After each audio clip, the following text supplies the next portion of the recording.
lanjut ke pemateri kedua, yaitu kepada Bapak Ahmad Rizky Rifani, selaku analis kebijakan ahli muda Direktorat Jenderal Bina Pemerintahan Desa Kementerian Dalam Negeri.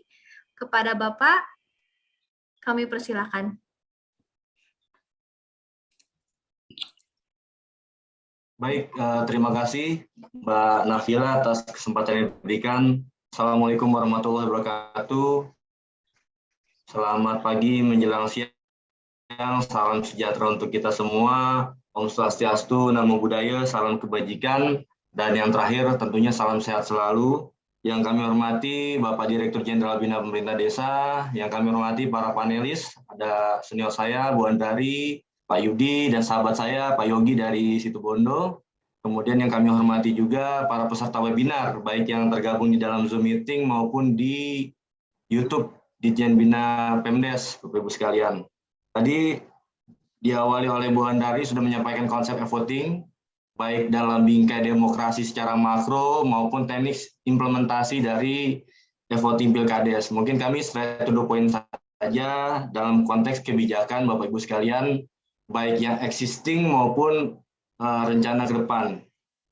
Mungkin yang pertama berdasarkan yang kami peroleh, data yang kami peroleh bahwa sampai dengan hari ini dari kurun waktu 2013 sampai 2020 sudah terlaksana Pilkades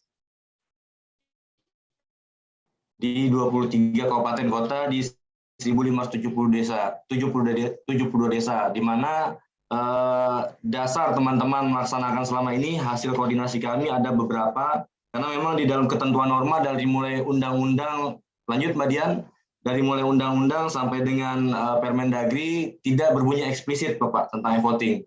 Tapi ada beberapa dasar teman-teman daerah melaksanakan. Yang pertama adalah putusan MK nomor 147 garing PUU 7 Romawi 2019 yang menyatakan bahwa pasal 88 Undang-Undang Nomor 32 2004 tentang Pemda bahwa mencoblos adalah juga sama dengan e-voting, artinya sentuh sama dengan mencoblos gitu ya intinya.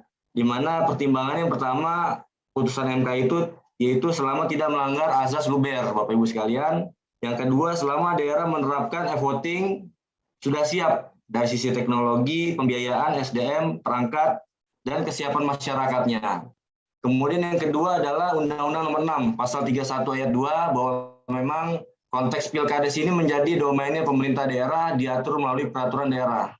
Ketika daerah sudah melakukan tahapan persiapan dan sampai dengan pelantikan, termasuk juga berinovasi dengan menerapkan e-voting, maka itu dapat dilakukan. Yang ketiga adalah justifikasi terhadap pasal 33 Permendagri nomor 112, di mana pemungutan suara dapat dilakukan berdasarkan kebiasaan masyarakat desa setempat. Artinya ketika masyarakat sudah bisa beradaptasi dalam teknologi dan bersedia, kami kira itu bisa dilakukan. Nah, yang terakhir adalah PP tentang inovasi daerah. PP nomor 38 tahun 2017 di pasal 4 bahwa salah satu bentuk inovasi daerah adalah inovasi terkait urusan pemerintahan yang menjadi kewenangan daerah. Artinya ini bisa dimasukkan gitu ya Bapak Ibu sekalian. Lanjut, Mbak Dian. Kemudian tadi sudah saya sampaikan bahwa Pilkades sudah dilaksanakan di 23 kabupaten, 1.572 desa. Itu baik yang keseluruhan maupun yang pilot, yang kombinasi. Lanjut. Jadi Pak Menteri Dalam Negeri tadi sudah disampaikan Pak Dirjen berharap gitu ya dalam satu pertemuan di dalam giat diskusi urgensi mewujudkan pilkada demokratis dan berkualitas, tantangan dan harapan, beliau menyampaikan ke depan pilkada serentak bisa lebih efektif dan efisien. Nah, salah satunya mungkin adalah terkait dengan aspek pembiayaan, Bapak Ibu sekalian. Dan pada pengarahan beliau beberapa waktu lalu kepada kami, pada Pak Dirjen dan kami di Ditjen Bina Pemdes, harapannya pilkada serentak melalui voting yang telah dilaksanakan bisa menjadi pionir dan stimulan untuk penyelenggara demokrasi yang lebih tinggi, gitu. Baik pilkada, pileg, bahkan pilpres mungkin ya sekalian. Semakin masif tentunya bisa semakin mendorong teman-teman yang menyelenggarakan pemilu bisa mungkin mulai berpikir untuk berinovasi dengan e-voting gitu. Walaupun memang beberapa daerah sudah melaksanakan, tapi mungkin belum terlalu masif ya Bapak Ibu sekalian. Nah, sejalan dengan hal tersebut, Pak Dirjen mengambil langkah strategis. Yang pertama adalah, lanjut Mbak Dian, menerbitkan surat Menteri Dalam Negeri nomor 141/115/BPD tanggal 8 Maret 2021. Jadi harapannya surat ini intinya adalah kita ingin mendorong penerapan pilkada serentak melalui e-voting di Indonesia. Jadi harapannya itu masing-masing provinsi ada perwakilan lah, satu provinsi satu kabupaten mungkin satu desa atau beberapa desa. Karena sampai saat ini baru dari total 23 kabupaten itu dihitung hanya 11 provinsi, artinya masih 30% dari total provinsi yang ada di Indonesia. Nah, alasannya mengapa kami mengeluarkan surat ini? Yang pertama adalah mungkin tadi arahan Bapak Menteri Dalam Negeri. Yang kedua, kami melihat bahwa e-voting ini di dalam Pilkades mampu mengeliminir permasalahan Bapak Ibu sekalian. Antara lain masalah KTP ganda, kemudian masalah pemilih yang tidak sesuai di DPT, kemudian masalah surat suara kurang, itu kejadian di beberapa daerah Bapak Ibu sekalian. Kemudian surat suara tidak sah, seperti misalnya contoh di salah satu kabupaten di Sulawesi Barat itu ada sengketa hanya gara-gara mencoblos dengan rokok Bapak Ibu sekalian. Jadi pihak yang A menganggap itu sah karena tembus, nah pihak yang kedua menganggap tidak sah karena tidak menggunakan alat yang ada di TPS. Nah itu juga menjadi sengketa. Nah yang paling krusial adalah tembus simetris sejajar. Nah tembus simetris sejajar ini terjadi beberapa kabupaten di seluruh Indonesia, bahkan sampai ke PT UN, Bapak-Ibu sekalian. Sebagai contoh mungkin di Sintang, Purworejo, Selayar, Merangin, Tanggamus, bahkan yang terakhir ini Oku Timur. Jadi ada permasalahan. Tembus sejajar belum diatur di dalam ketentuan, sehingga ini sering menimbulkan permasalahan. Yang kedua, kelebihannya tentu saja efektivitas dan efisiensi waktu. Khususnya dalam aspek pemungutan suara itu sudah kami hitung Bapak Ibu sekalian, kalau dengan konvensional itu bisa sampai 2 menit, tapi dengan e-voting ini bisa 30 detik sampai 1 menit, artinya lebih cepat. Kemudian untuk perhitungan suara, Bapak Ibu bayangkan kalau desa, contoh di Bandung itu ada desa, satu desa 40.000 Bapak Ibu sekalian, kemudian di Sidoarjo ada yang sampai 20.000, nah ini kalau konvensional bisa, perhitungannya bisa sampai besok, berhari-hari mungkin. Dan selama ini berdasarkan evaluasi kami, ketika perhitungan dilakukan beda waktu, beda hari ya, kemudian di beda tempat, ini sering menimbulkan sengketa. Kalau dengan e-voting, contoh Boyolali kemarin 2020, kami sudah dapat rekapitulasi kabupaten pukul 5 sore. Jadi sangat cepat sekali gitu kalau dengan e-voting. Nah ini salah satu kelebihannya. Jadi energi dari panitia juga tidak terkuras. Kemudian dari keamanan lebih aman karena bersifat offline Bapak Ibu sekalian dan menghasilkan jejak elektronik. Yang keempat lebih ramah dan yang kelima lebih efisien dalam pembiayaan. Tadi sudah dijelaskan oleh Pak Dirjen, jangka panjang tentunya lebih hemat karena alat yang digunakan bisa digunakan untuk gelombang selanjutnya. Nah, itu langkah pertama dari kami, menerbitkan surat. Nah, langkah yang kedua, lanjut Mbak Dian, Pak Dirjen, kami telah membuat ruang simulasi e-voting. Jadi bagi pemerintah daerah yang mau datang ke kantor, kami di Jalan Raya Pasar Minggu kilometer 19, kami sudah siapkan ruang simulasi e-voting. Nanti kami akan jelaskan tahapannya seperti apa dan seterusnya. Dan sampai saat ini sudah 9 kabupaten yang datang ke tempat kami, baik itu legislatif maupun eksekutif. Dan harapan kami kabupaten-kabupaten ini ke depan bisa menggunakan pilkada serentak melalui e-voting. Hanya saja mungkin saran kami jangan mendadak Bapak Ibu sekalian yang mau hadir ke kantor, bersurat dulu seminggu sebelumnya, jadi kami bisa mempersiapkan ruangan gitu. Dan juga mungkin kami bisa undang teman dari Badan Riset Nasional untuk hadir membantu menjelaskan seperti itu. Itu langkah kedua kami. Langkah ketiga, lanjut Mbak Dian. Saat ini kami sedang proses revisi Permendagri 112. Jadi konsepnya adalah penggabungan 3 Permendagri, Bapak Ibu sekalian.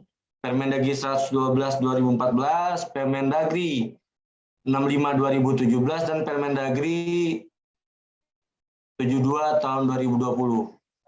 Konsepnya seperti itu. Yang pertama, muatannya kami ingin mengeliminir berbagai permasalahan. Contohnya tembus simetris sejajar yang belum kita atur. Kemudian syarat-syarat lain, seperti misalnya incumbent wajib menyampaikan laporan, atau mungkin masalah suara sama, itu akan kita atur. Kemudian juga kita akan atur di Permendagri ini adalah kondisi pandemi. Jadi tidak bicara COVID, tapi mudah-mudahan ke depan kita tidak ada lagi pandemi lah, mudah-mudahan. Tapi kita antisipasi di regulasi kami, apapun pandemi nanti akan ada pengaturan gitu.